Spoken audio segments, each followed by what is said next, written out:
अब वो सभी हंसी मजाक करने लगे कि तेरा क्या होगा दामोदर, तेरी बुद्धि पर तरस आता हमें, तू कौन सी भांग पी कर आया है कि तूने सब पूजाएं त्याग दी।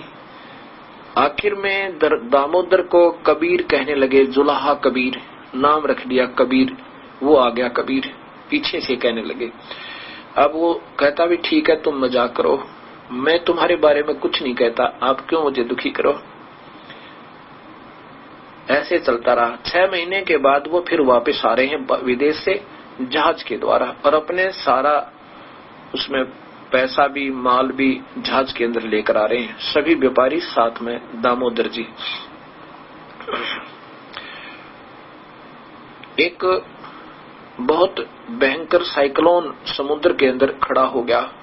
साइक्लोन होता है एक समुद्री तूफान, जैसे वायु में मिट्टी उड़कर ऊंचे तक हो जाती है और बहुत भयंकर स्पीड से चलती है गति से, ऐसे ही जलवायु में उड़ लेता है, ऐसे आंधी की तरह, और उठकर ऐसे बहुत स्पीड से 150-200 किलोमीटर प्रति घंटा की स्पीड से चलता है, और उसकी लपेट में जो जहाज जूझ का पता नहीं लगा कहाँ गया। ऐसा ये आता बहुत दिनों के बाद है, कभी कभी होता है। तो वो स्थिति होगी। उधर से कबीर परमेश्वर सत्संग कर रहे थे, सर्दियों के थोड़े सर्दियों के दिन थे। थोड़ी देर में लीला की प्रभु ने कि उनके सारे बाल और दाढ़ी और कपड़े गीले नजर आवे। सामने बैठे हुए भक्तों ने पूछा, प्रभु क्या हो गया आपके गुरुदेव, आपके तो कपड़े गीले हो गए। कबीर साहब ने कहा कि अपने सेठ दामोदर है ना, धर्मवती के पति, वो जहाज से आ रहे थे भाई, समुद्री जहाज से, उनका जहाज डूबने लगा था, वो जाकर के बचाया है मैंने। अब जो मेरे जैसे अज्ञानी थे, जिनको विश्वास नहीं था अपने गुरुदेव पे, उन्होंने सोचा गुरुदेव तो एक आधी बार तो बिल्कुल सफेद झूठ बोल देते, हमारे सामने बैठे और कहते जहाज बचा के आओ। ये शब्द अपना प्रवचन कर रहे थे, संगत ज्यादा बैठी है, गर्मी से पसीने आगे होंगे, अपने मन में ऐसे सोच रहे। उधर से क्या होता है कि साइक्लोन खड़ा हो जाता है और सभी जहाज के यात्री कांपने लग जाते हैं। आकाश मर गए भैया, हे परमेश्वर ये क्या हुआ। कोई अपने इष्ट किसी को याद करे, कोई किसी को रख करे, कोई राम को, कोई श्री कृष्ण को, कोई ब्रह्मा, कोई विष्णु, कोई माता, कोई मसाणी, सब अपने देवताओं को, अपने अपने देवताओं को याद कर रहे हैं। लेकिन ये देवता ब्रह्मा विष्णु महेश ब्रह्म पर ब्रह्म तक कर्म के दंड को नहीं काट सकते। कबीर परमेश्वर हमारे दुर्भाग्य वाले कर्मों को काट सकते हैं और हमारे पाप कर्मों का विनाश कर सकते हैं। अब सभी ने जो प्रार्थना की कोई असर नहीं हुआ और ऐसा लगा कि ये तो घंटे 2 घंटे में हमारा कति काम बिगड़ जाएगा। देखा वो दामोदर सेठ आराम से बैठा है, अपने प्रभु के चिंतन में उसका सिमरण कर रहा है, कबीर परमेश्वर के दिए हुए मंत्र का। जब वो बिल्कुल घबरा चुके तो उन्होंने कहा, एक सियाना था, वो सेठ सियाना कहने लगा समझदार सा कि भाई यूं कहते हैं जो पूर्ण संत का, पूर्ण परमात्मा के उपासक होते हैं ना, उनकी प्रभु सुनवाई करता है। दामोदर से प्रार्थना करो भाई। सभी मिलकर दामोदर से कहा, दामोदर आप अपने भगवान को याद करो, आज बात बिगड़ गई है। दामोदर सेठ ने कहा कि मेरा तो भगवान एक जुलाहा है, मेरे तो गुरुदेव एक जुलाहा है, छोटी जाति के गरीब हैं, वो क्या कर सकते हैं जब आपके हनुमान जी नहीं कर पा रहे, अपने कृष्ण भगवान श्री राम नहीं कर पा रहे।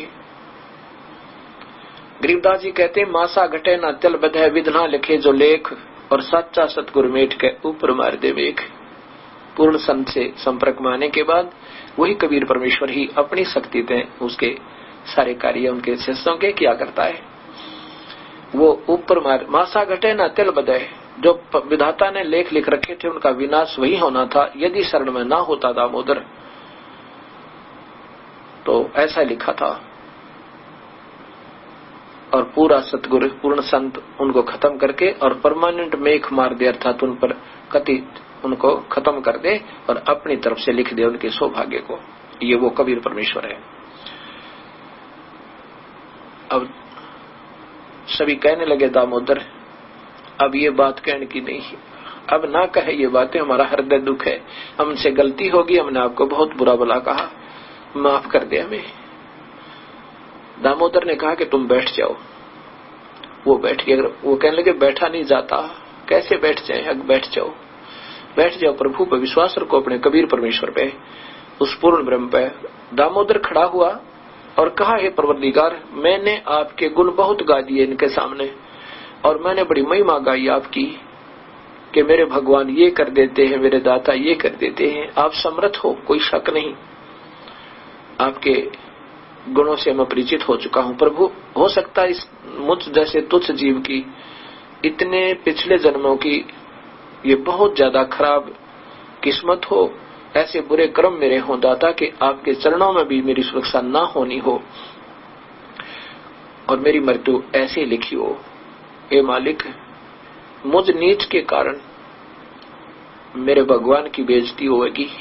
दाता, आज रक्षा कर दो, आज रक्षा कर लो, और बाद में चाहे मुझे कुत्ते मौत मार देना, मैं तैयार हूं मालिक। मेरे कारण आपकी आज बेइज्जती होगी। इतना कहकर बेहोश हो गए, हृदय तक पुकार गए और गिर गए।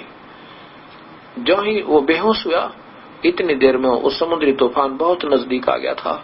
वहीं का वहीं एकदम ऐसे नीचे हो गया जैसे समुद्र में हलचल भी नहीं है। बोलो कबीर परमेश्वर की जय। अब देखा सभी यात्रियों ने कि ये तो बिल्कुल विनाश होने वाला था और एकदम रुक गया, जैसे ब्रेक ला दिया करे। ब्रेक में भी गाड़ी कुछ थोड़ी बहुत जा सकती है, 20, 30, 50 फुट, लेकिन वहीं का वहीं रुक गया। और सबने दामोदर सेठ को होश में लाए, उसके छींटे लगाए पानी के, और कहा, दामोदर, आज रक्षा कर दी आपके भगवान ने हम सब प्राणियों की। उसको कंधे पर बैठा लिया दामोदर को, कहता, बोलो दामोदर की जय। दामोदर सेठ ने कहा कि नहीं, जय बोलो मेरे कबीर भगवान की, जिसने आज हमें जीवन दान दिया। सभी यात्रियों ने कहा कि हम चलकर आज नाम लेकर ही घर में जाएंगे, नहीं तो हम नहीं जाएंगे। अब जैसे हफ्ते 2-4 दिन में, हफ्ते में वो पहुंचे अपने काशी में। वहां पहुंचे तो उस दिन भी रात्रि का सत्संग था, कबीर परमेश्वर सत्संग कर रहे थे। सभी जहाज के यात्री दामोदर के साथ सीधे वहां पहुंचे, गुरुदेव की झोपड़ी के पास जहां सत्संग हो रहा था। अब बाहर से सभी कह रहे हैं, वो जहाज के यात्री, जय हो कबीर साहब की, जय हो बंदी छोड़ की, बड़ी दया करी मेरे दाता, आपने हमारी जीवन दान दिया है। कबीर साहब जानी जान थे, अंतर्यामी थे। वो कहने लगे, अभी बाहर कौन बोल रहा है, पता करियो, सत्संग से बाहर कौन, क्या शोर हो रहा है। भगतजन उठकर गए, उन्होंने देखा, क्योंकि दामोदर सेठ जब व्यापार में गया था तो कई महीने, 1 महीना रुका था, रोज आता था, वो सब जानते थे।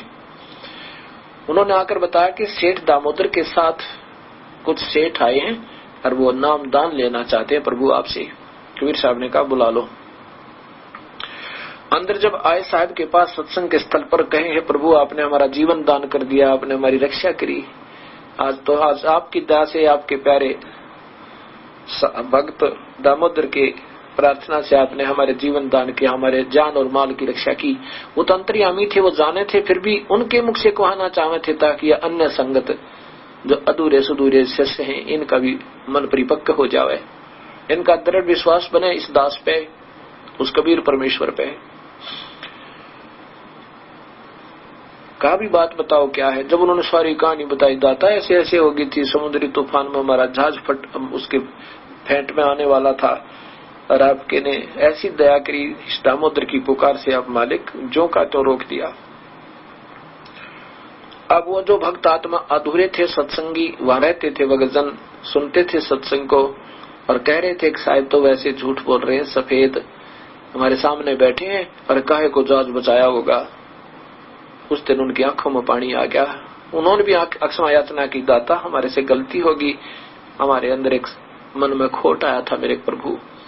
कबीर साहब ने कहा, बेटा यही तो बीमारी है, ये काल आपको अपने जाल से नहीं निकलने देता, कुछ न कुछ मन में मुटाव बना ही देता है। बेटा कभी मत लाना गुरुदेव के प्रति। गुरु मानुष कर जाने ते नर कहिए अंधे, होवे दुखी संसार में आगे यम के फंदे।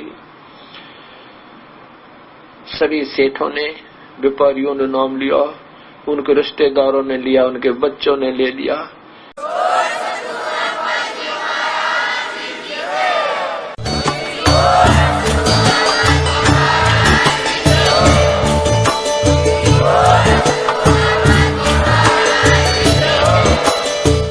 सुन रहे थे जगत गुरु तत्वदर्शी संत रामपाल जी महाराज जी के मंगल प्रवचन। अधिक जानकारी के लिए विजिट कीजिए हमारी वेबसाइट www.jagatgururampalji.org। संत रामपाल जी महाराज जी के शुभ आशीर्वाद से पूरे विश्व भर में 500 से भी ज्यादा नाम दीक्षा केंद्र हैं, जिन पर संत रामपाल जी महाराज जी द्वारा ऑनलाइन निशुल्क नाम दीक्षा दी जा रही है। अपने नजदीकी नाम दीक्षा केंद्र का पता करने के लिए संपर्क करें 8222880541।